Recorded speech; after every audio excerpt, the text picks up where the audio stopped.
Mundo Yoruba, Pataki, Ochun y Orula. El rey mandó buscar a Orula, el babalao más famoso de su comarca, pero el Olúo se negó a ir. Así sucedió varias veces, hasta que un día Ochun se ofreció para ir a buscar al adivino.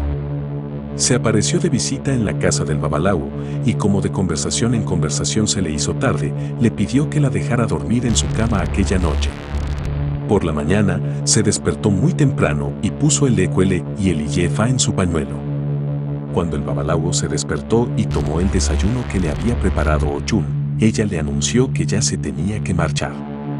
Pero el hombre se había prendado de la hermosa mulata y consintió en acompañarla a un trecho del camino.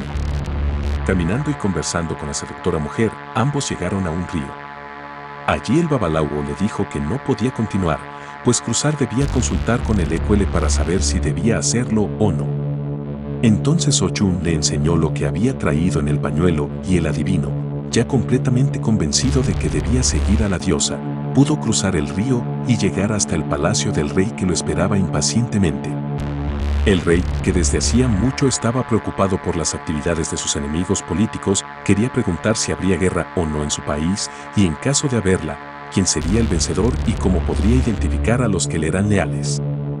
El adivino tiró el ecuele y le dijo al rey que debía ofrendar 12 yele.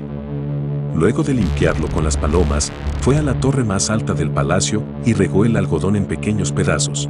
Finalmente le dijo que no tendría problemas porque saldría victorioso de la guerra civil que se avecinaba, pero que debía fijarse en todos sus súbditos, pues aquellos que tenían algodón en la cabeza le eran fieles.